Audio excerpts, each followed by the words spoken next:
All right, so the first question, how did you find this martial arts studio initially? So for myself personally, I'm originally from the South Bronx, New York. I grew up kind of a tough area, and my first martial arts school was actually there. I moved to Minnesota when I was about 10 years old. I tried another place in Egan as well before I finally found kind of the ATA, and that's the organization that we're affiliated with. Yeah.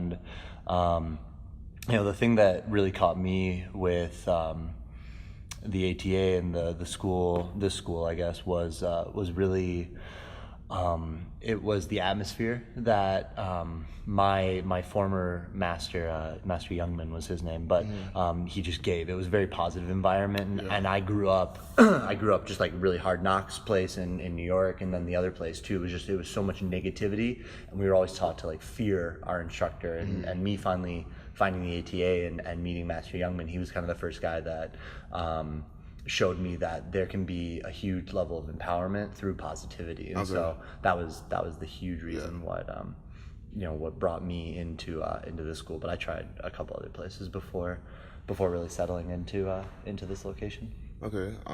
What made you choose Taekwondo over the other martial arts? It was because of in New York. It was the apartment complex that I lived in. Yeah.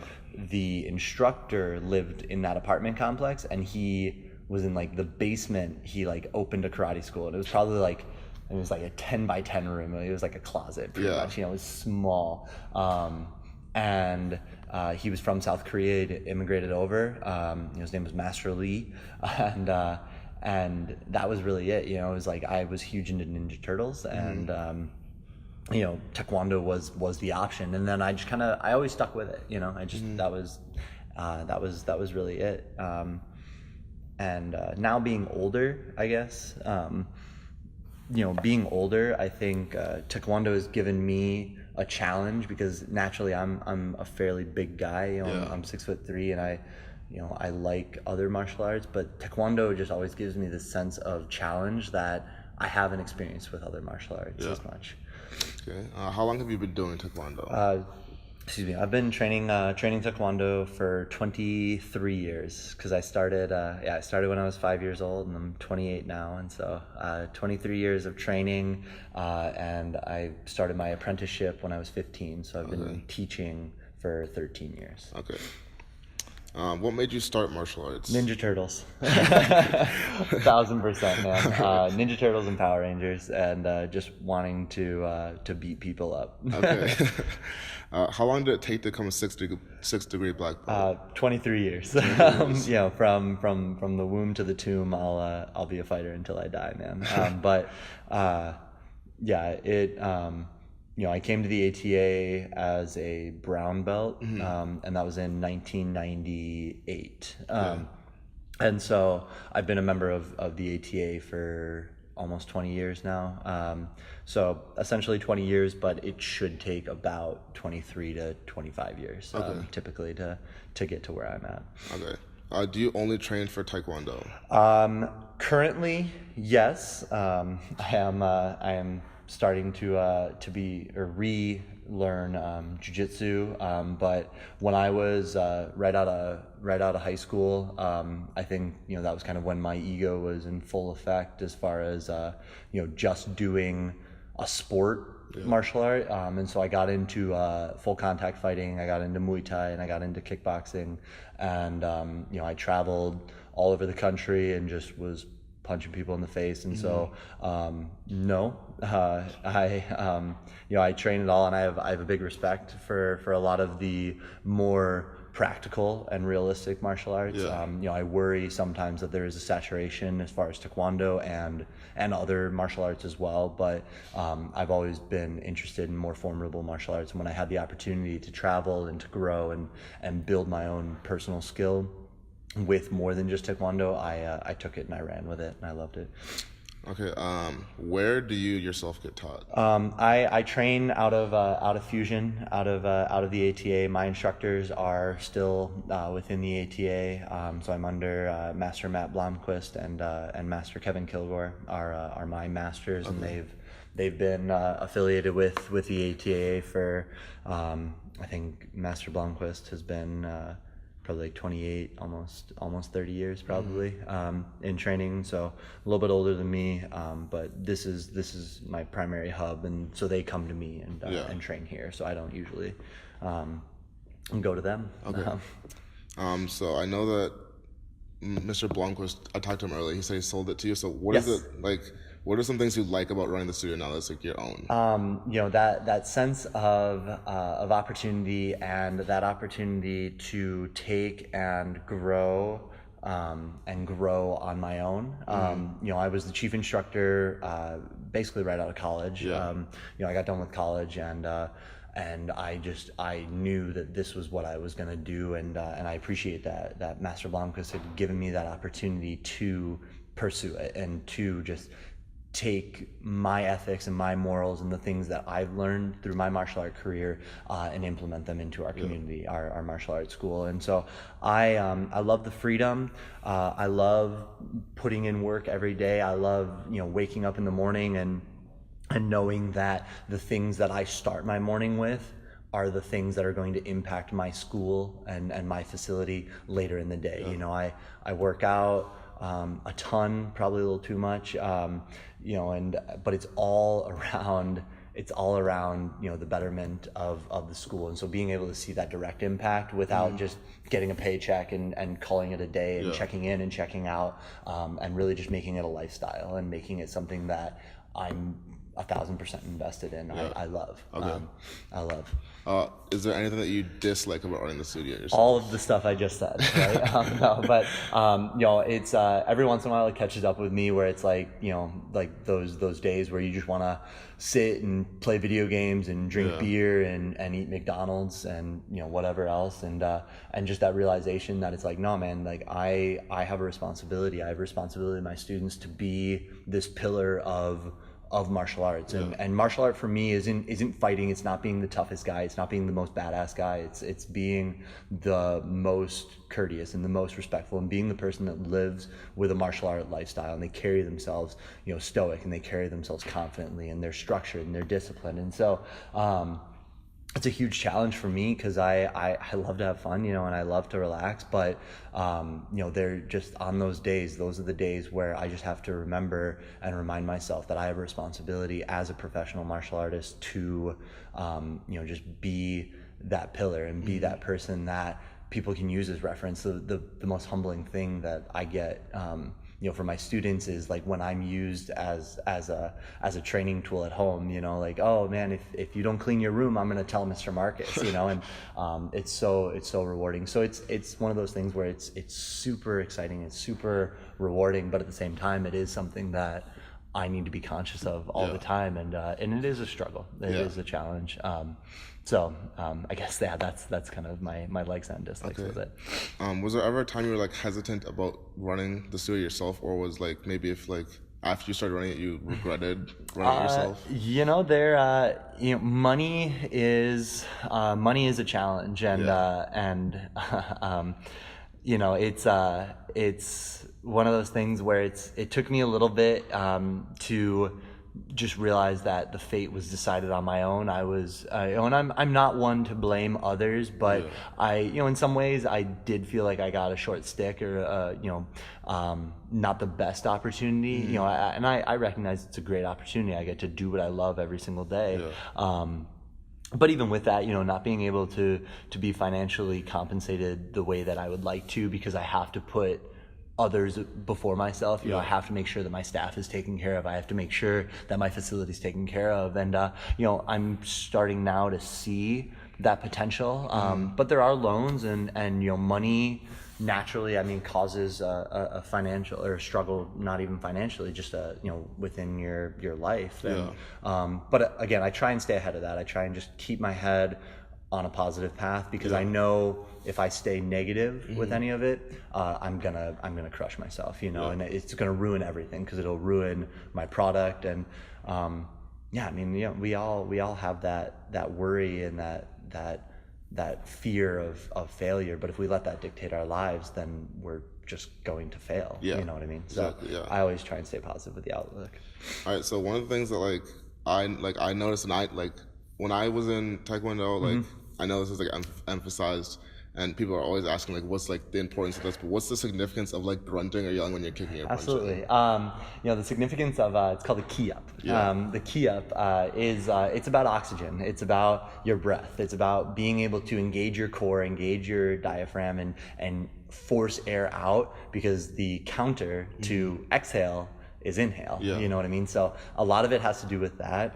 It's also a great way of relieving stress. It's a great way of just building power and just engaging your muscle group a little bit more to push out. I mean, you see it in so many different cultures, like weightlifting culture. You see those guys, with the yells. It's something subconscious that is really good for pushing yourself out, and you football guy too, man. You see it all the time. Like linemen's going against, they're pushing 300 freaking pounds.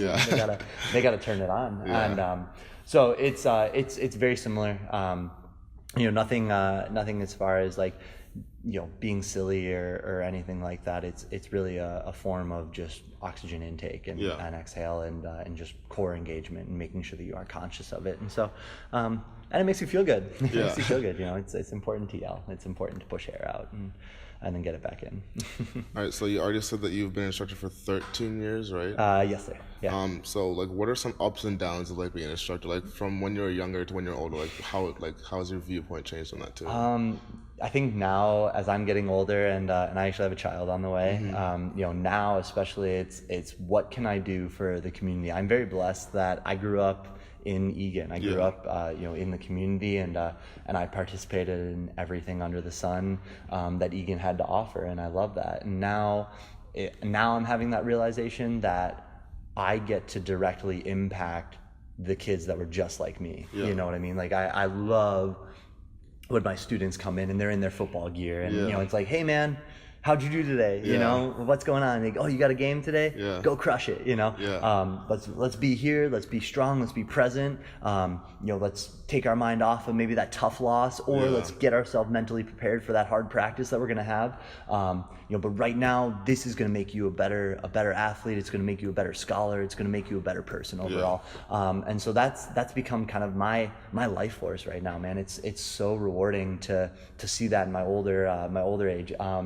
My younger age, when I was probably like 15, 16 starting, it was just sweet. It was cool. It was awesome to be able to talk to my friends, and my friends like, oh yeah, man, I gotta go flip burgers, or I gotta go stock shelves, and I'm like, I get to go be a ninja. I get to go teach, and I get to go just have fun, working hard, but building a skill. And so I guess that's kind of been the evolution of kind of being an instructor. And so now it's all about the community. It's all about just making people better. But initially it was just a cool job. I didn't think I was going to stick with it, honestly, until I really dove into it and really committed. Then I knew it was going to be something I was going to do for the rest of my life. How do you come about teaching a class? Like if it's a different class, like for younger kids, like absolutely. How do you like switch up the routine, or like?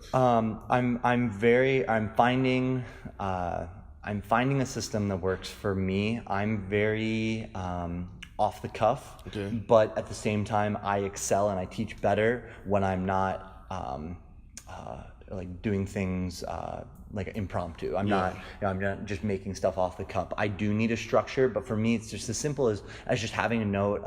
Weekly I do staff meetings, and that's an opportunity for me to just kind of talk about what I'm doing. We're very systemized with our approach. So we operate in 2-month cycles, and in those 2 months we have set techniques that we need to teach, set combinations that we need to teach, set patterns and curriculum that we have to teach. And so having that parameter for myself keeps me on a good path. And so that's something that I do want to make sure that I do. And then the secondary challenge is, how do you make it fun and exciting every single day, so that it's not stale and it's not just the repetitive thing over and over again. And so having a staff and having people around me that are going to challenge me and make me better is important too. And I think that's a way that we kind of feed off of each other, is to kind of push, because obviously I'm at the helm, but having a team directly behind me that I can bounce ideas off, I can share things that I've had success with, and I can visually see things that they have success with. It just, I think overall makes us a better unit and a better team.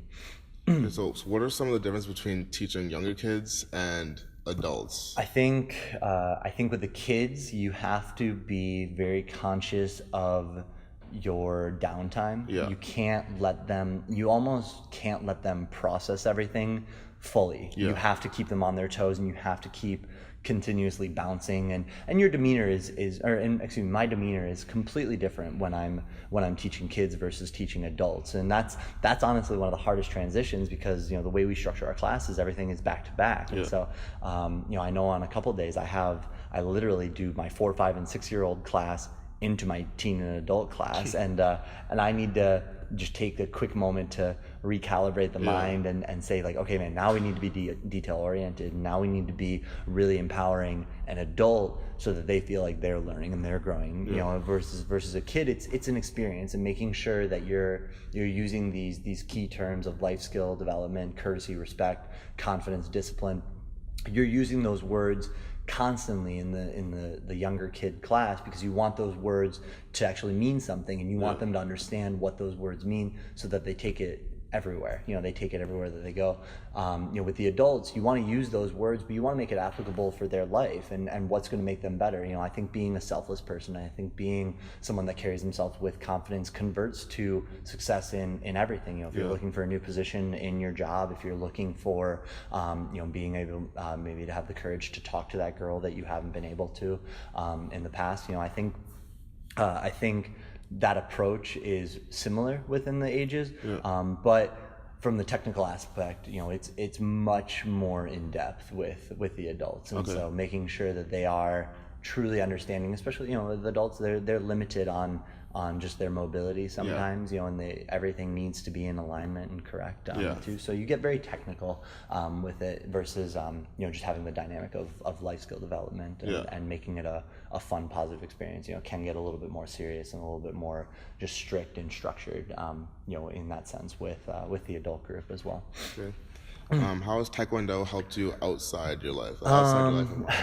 I think it's a Mike Tyson quote, right? Where it's everybody's got a plan until they get punched in the face. Getting hit and getting punched and getting kicked, it humbles you, man. And I'm pretty confident in my skill set, where I don't need to go out and be afraid of things, and I'm never one to look for a fight. I'm never one to go out and try and hurt people, and I don't walk around with an ego of that. Honestly, I'm not that intimidating of a presence either, and I recognize that, but absolutely, man, if I need to defend myself, I'm fighting tooth and nail, and I'm putting you on the ground if you hit me, or if you cause damage or harm to anyone in my family or my friend group. But Taekwondo has just given me an opportunity to take that step back. I've never been a hothead. I've never been one to again look for the fight or be overly aggressive. I recognize competition, and I love knocking people out, and I love competing at that aspect, and vice versa. When I got knocked out, or when I would break my nose or break my ribs or whatever, I respected that guy. I never carried an ego about it, and so I think Taekwondo has just given me the opportunity to just be selfless in that mindset and be able to differentiate, the competition versus a fight. And because of that, I stay very calm and I stay collected with everything. And I kind of mentioned before, just my lifestyle is all about it. I instead of sitting and drinking a beer at home and just watching TV and doing nothing, no, I'm gonna go work out, or I'm gonna go learn a new skill or a new trade, or I'm gonna watch a podcast or a TED Talk or something, and just enlighten myself and build my knowledge in entrepreneurship or whatever the challenge may be. And so I think it's helped me just keep balance with everything. Okay. I know you said some morals earlier, like courtesy and respect, but what other morals do you emphasize in your teaching? Courtesy and respect are the big ones. I think physical and mental empowerment is huge. I emphasize confidence because I think I exude confidence. I have a lot of self-belief. again, I hope it doesn't come off as arrogance or anything. Sometimes it does, and I recognize that, and again, I try and do my best with not coming off like that and coming off like a know-it-all or anything. I truly believe in just being a good person. The corny golden rule that we learned in first grade.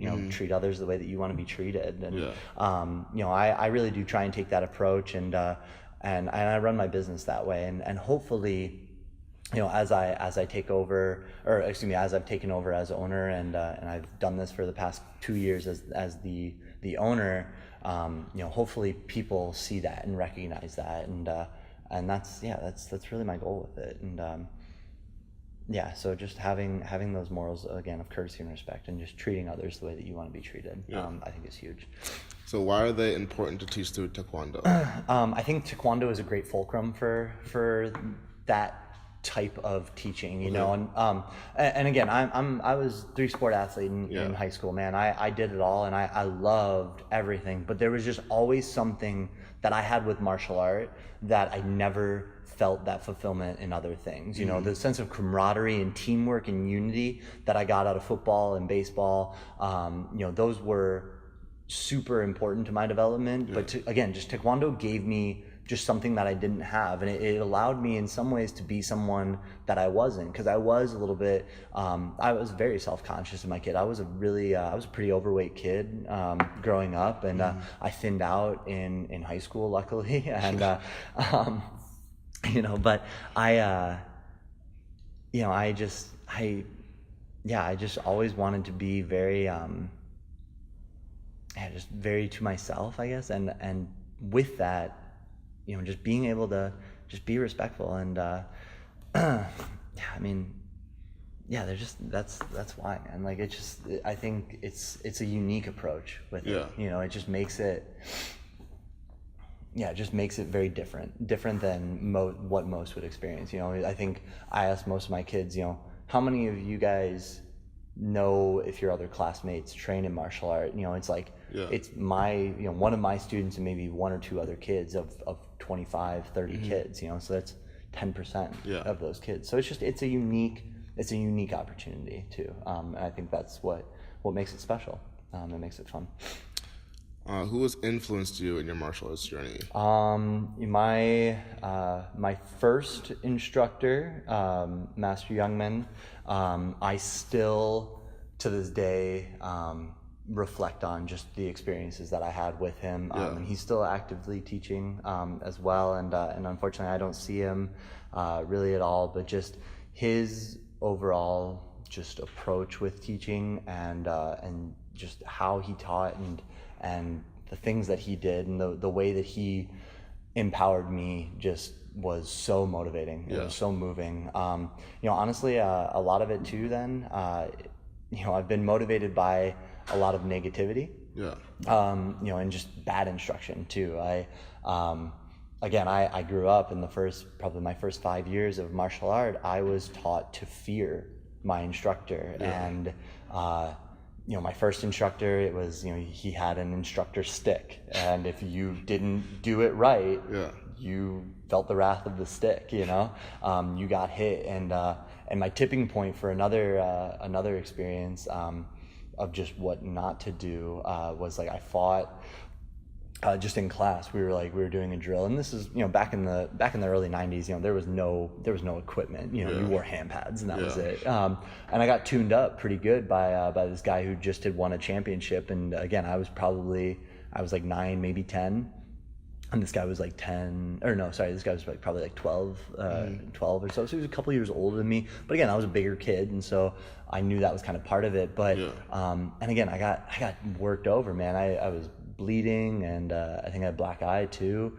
And instead of my instructor taking the time to just encourage me and just give me that opportunity to feel empowered and to feel like I could keep going and do better, he just continued to deflate me, and like just, why would you let someone do that to you? How could you have not seen that kick coming? And just just berating me with like these negativities, and I think there's a time for that, and there's a time to be in somebody's ear to challenge them, but you got to be really smart and you got to be really good with your approach, and this guy, to the point where like you saw and you felt the whole atmosphere change, and like finally my dad, who bless his heart, man, he's from again, man, we're from the South Bronx, we're East Coast, we're East Coast style, and my dad got in his face, and was like, dude, that is not okay. And my parents were always fine with me getting hit, like, I mean, my mom, bless, again, man, like, just funny, she's like 5'3", and one of my first kickboxing fights, I got knocked out in 30 seconds, and you'd think like the typical mom approach is like, walk over and like, oh, are you okay? My mom was like, yeah, you didn't keep your hands up, bitch. Like, and it's like, yeah, you're right, mom. I didn't. And so my parents weren't ever like ones to coddle me or anything like that. So, but I got worked over, and instead of, and I even still, I see my kids have taken. Some of my students have taken huge shots, and again, I don't jump on them like, yeah, man, like your hands, why would you let somebody do that? I would never do that. And so a lot of it, unfortunately, has been through negativity of what I don't want to do. But in the same way, like that's been an opportunity for me to stay hungry and motivated to always just look for the good, and just be that positive light, with approach instead of finding a negative. Because I think that's easy a lot of times. Where do you see yourself like in regards to martial arts in 10 years? 10 years? Jokingly, I'm 28. I want to hit 30 and just call it good and get a wheelchair and just not move anymore. And call it a day. My body hurts, but realistically, man, I'm gonna do martial art for the rest of my life. I'm gonna teach some way, shape, or form.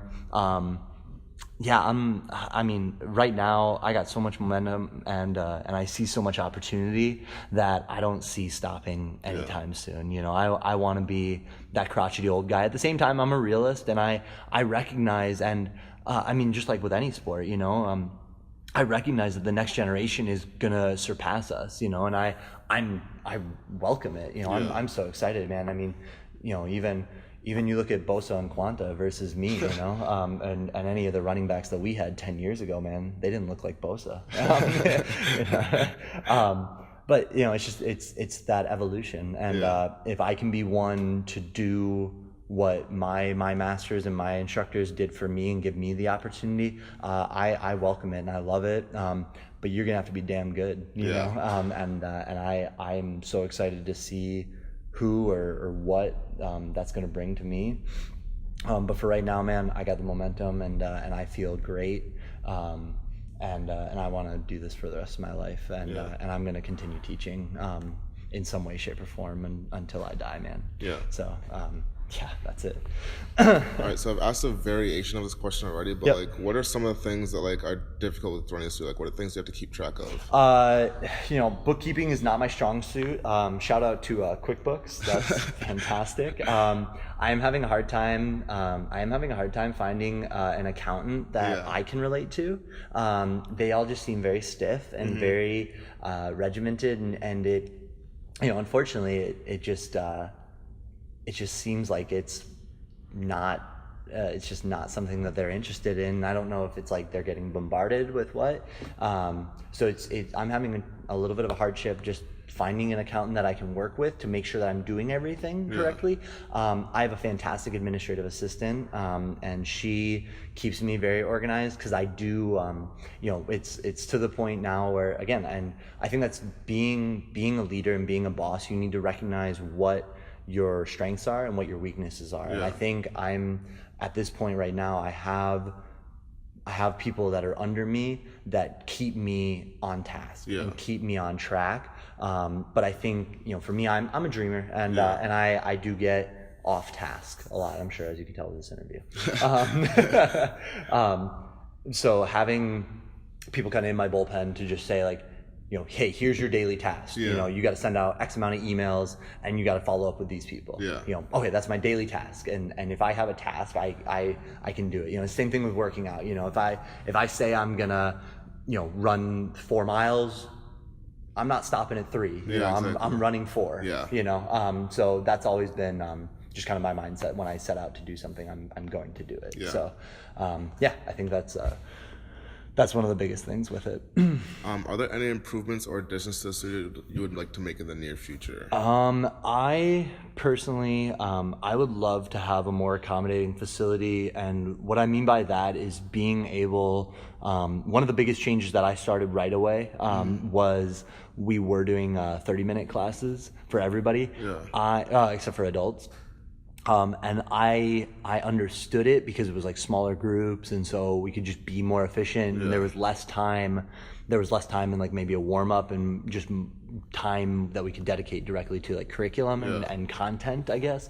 But we bumped up to 45-minute classes because I wanted that opportunity to just build a connection with our students and to continue to challenge our students and grow. And so that's one of the that's one of the biggest like improvements that we started with. But again, to kind of branch on to like a more accommodating facility, I think we have a fantastic school. I think we have the nicest school in the South Metro. I think we have a beautiful school, and I think we have a very good flow with everything. The unfortunate though, taking over as a new owner, taking over an established business is like, it's not mine. Yeah. You know what I mean? Like it's and there's little things that I've implemented, but it's not mine. I didn't have a say with where stuff went. Yeah. I didn't have a say on the color scheme or anything. And again, it's fantastic, but it's not mine. And so I wonder if and I have 3 more years in this location before I can even really think about moving. So I try not to, in this sense, I try not to be too much of a dreamer. Yeah. But I would love to be in a more accommodating facility where I can maybe have a second floor where I can teach at a more prime time. I think, and again, it's cool that I know this culture, and I had myself and 2 other siblings, and my mom was in charge of getting us to all of that stuff, and none of us did the same stuff. So I recognize that families are very busy, and so any way that I can help by having a more accommodating schedule, whether it's more class times or better times during the day, or in the evening, I should say, I would love to do that down the road. So I think that's one of the biggest improvements that I would like to do over the time. I know you said you have 2 siblings. Do they also do martial arts, or did they? My brother, when he started, I was a 2nd degree, so I was probably like 12. I don't know, maybe it was younger. Maybe it was only 1st degree. I think I got my 1st degree, so I was 10. So he was probably like 6 or 7 when he started. And my brother, right off the break, was better than me. And he was better than me. Again, I was just a big kid, and I had bad eating habits, and I thought martial art was awesome. So my little brother trained for a long time. He got his 2nd degree,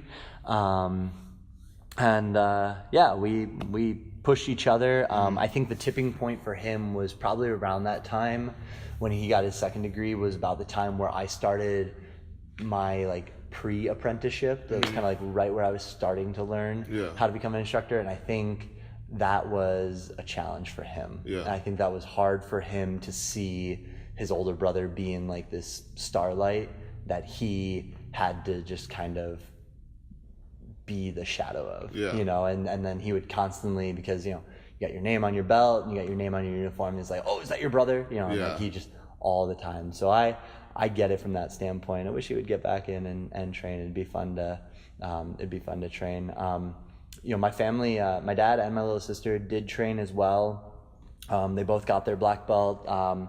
Throughout training, I doubt my little sister remembers it. She was very young. But that was really it. I mean, I think that was like more like just a fun family challenge that we got to do with each other. But my brother and I pushed each other. To some point, unfortunately, I think down the road it pushed my brother into other stuff. So no, just me. All right, that's about it. Cool. Yeah. All right. All right, man. Thank you. No, for sure. Ugh.